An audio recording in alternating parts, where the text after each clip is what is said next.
Hi, thanks for joining me on Wilderness with Amani.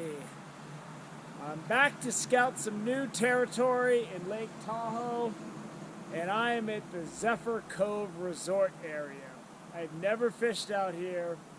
It's already after 8 o'clock. I got here at 6:30, and I've been scouting around. That's where the big wheelboat is in the dock in the resort. And that's what you see going around Emerald Bay and stuff. And I think you can get like fishing guides and fishing services out of here as well. And then all along this beach, it's super shallow. But I hiked all the way out there. It's far. And I found some spots that look like they could be pretty good, and they might be kind of sandy. So the first spot that I scouted and thought this could be a place I could fish is right at the edge of the last little beach. And I can get out on the point and hopefully I can find a drop off. If I cast out and that's no good, then I'm going to go around the corner, and I saw a pretty deep looking, semi-deep spot off the point around the corner. I don't see any private property signs. I went all the way out there, and I see a couple national forest signs and resort signs, so I think it's okay. I guess if it's not okay, someone's going to come down and tell me to get lost. So this is one of those things where, I just got to go out and see what's out there, and we're going to see if we can't get some fish in the net. So let's go. So here's what I'm talking about. Inside the cove itself, it's really shallow. And there's those two. I see both of those boats cruising in and out of Emerald Bay when I'm fishing. So this is where they come from. And this is, if you want to go on a sightseeing tour, you can get one of these rides at the Zephyr Cove Resort. And as I was saying, I think you can get like fishing guides and stuff out of here too that can take you out and catch Mackinaw and stuff. But I'm going way out past that point out there. So we're going to go see what that depth looks like. And if it's good, it's going to be easy fishing. There's like killer places to kick back. But before I get to kicking back, let's go see if I can fish. This is far to walk where I looked at, but it's relatively flat. And there's a nice clean trail. But if you're carrying stuff, you're walking. When I first came out, I saw this building here right next to the water, and I thought, all right, this could be where the private property starts, but it said there's a sign that says no admittance. It's a historical building, but there's no trespassing signs anywhere yet. There's big houses beyond the trees from where you can see. I got close to those. I didn't see a sign. But the shoreline didn't look so great over there anyway. So I was like, what's the point? So I'm in the edge of the actual cove. And it's a 12 count right here, which is pretty good.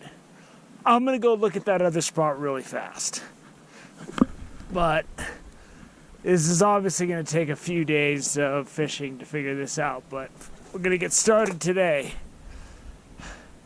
The first day is always a late start because you got to figure out what it is you want to do.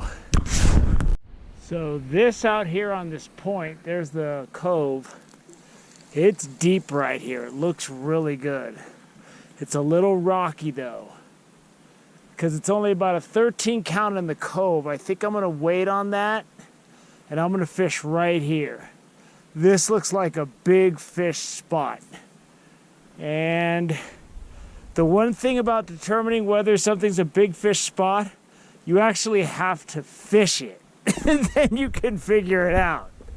Because I don't know. But if I get snagged here, I'm going to go back to that sandier area. But I think this looks like it's pretty good.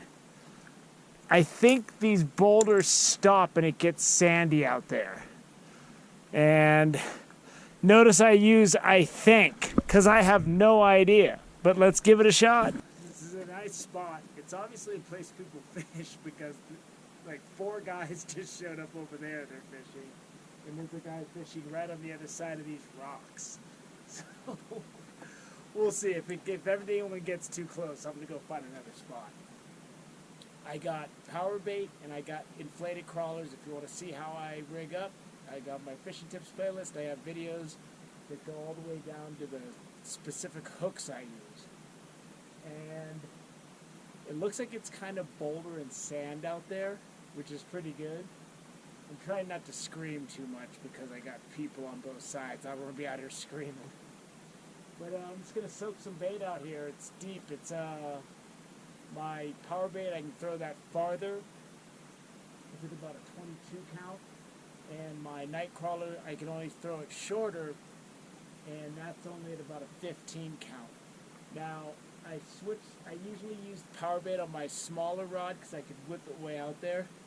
But I put it on the 5'6" rod instead of the 4'7" because I want to fish a 5-foot leader with my power bait. About 4.5, 5 feet. So I can really get it up above the boulders. Got my crawler already. And it's a good fish. Oh, I lost him. Darn it. God, that was my ultralight. It doubled over. The fish it was a big crawler. He just didn't get it. All I got back was a little piece of the worm. But there's fish cruising out there. That's what I'm taking from this. Come on, just take it. Just take it, buddy. Just take it. You got it. Feels like a good fish. We'll see. Doesn't feel like a dander, that's for sure. No, he's a little guy. If I can let this fish go, I will, but I'll eat him if I have to. Oh, he's under that rock. Not a good place for him to be. Oh yeah. There we go. That's my power bait line.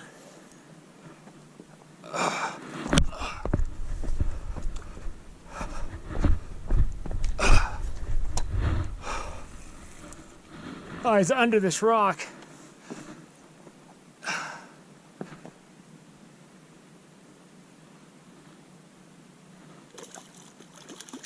Yeah, this is dinner. Say it can end my day, though. All right, let's take a look at this thing. That's a nice fish. He is barely hooked. I got him right in the outside corner of his mouth. This fish is gonna see another day. So I'm gonna go put this guy in the water and let him just sit in the net. Get some oxygen. When he starts thrashing around, we'll let him go. That's why I use these size 18 really small hooks, because when the fish swim off with it, it usually just hooks them right in the corner of their mouth, especially when they're big. So when you get those no doubters where they swim away, that little tiny size 18 hook that I use for power bait, the little treble hook, really sharp. And I haven't lost a fish because of them yet. You can see the hook on the outside of their mouth a lot, but I haven't lost one yet. Let's go see what this guy's doing. If he doesn't do good, I can always keep him. Oh, there he goes. Yeah, see, if I get this fish in a year, it could be like 18, 19, 20 inches. He's only like 15. But it's a nice fish. I'll hold him up. It's a nice sized trout. It's not tiny, but could let him go. But let's keep fishing. I'm fishing for something big. Now I really got to catch one because I just let my dinner go. So that would have been a really good dinner, but I'm looking for bigger. Crawler. It looks like it's like 5 o'clock, but it's really only 1. There he is. He's hitting it. He's hitting it. There he is. I switched the night crawler to my bigger rod.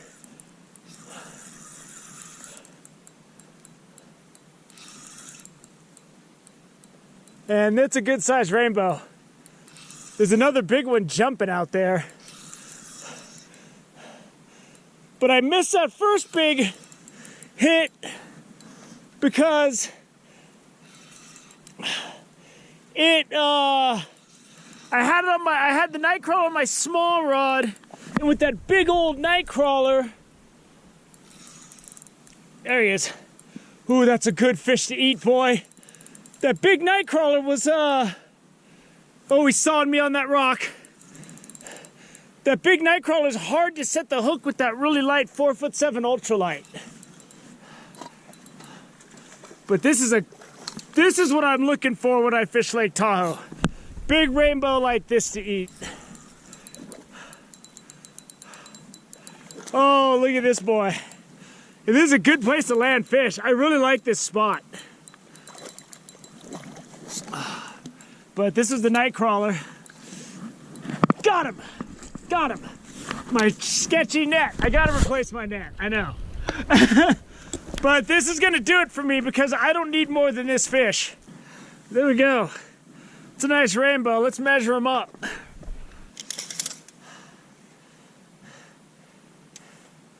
And that's a 19-inch rainbow. 19-inch rainbow that's good size. Each side of this will be a big meal for me. And I'm glad I made the full-size block of ice.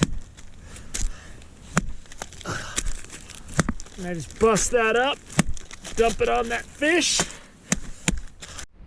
And man, did the weather change. That beautiful blue sky turned into just some chilly cloud cover. But it's beautiful out here. This spot's great. I didn't get snagged once, not even for a second, but I'm not sure how that's possible because there's so many rocks out there, but there's light coloring in between the brown, so it looks like it's a mixture of boulders with open sandy spots. And once I identified a couple light colored spots out there, I just kind of cast into those every time. And I never got snagged. I got my same 2 hooks, and I was glad I was able to let that small rainbow go, but I wasn't sure. And people always ask me what time to get out and start fishing Lake Tahoe. It's 1:30 right now. I catch if you go to my Lake Tahoe shore fishing playlist, I catch a lot of those fish at like between 1 and 3 o'clock in the afternoon. And there was another big one jumping out there, just breaking the surface when I was fighting that fish. So some pretty good sized fish were coming through here and feeding. That fish had a couple small crawdads in it, but not that much. But I'm gonna go home, finish processing that thing. We get this video up for you guys to enjoy. And Zephyr Cove is great. And I'm gonna, as soon as it snows a little bit and gets really cold and there's not gonna be anybody swimming, I'm gonna go on the edge of that last beach. And it's about a 15 count. And that's where I just caught that rainbow, was about a 15 count for the time my weight hits the top of the water till it hits the bottom. So it's not very deep. I didn't get that fish. It's been cold at night. So that'll do it. I hope you enjoyed me battling that nice rainbow, and I'm going to go home and enjoy eating it. So thank you for joining me on Wilderness with Amani. Until next time.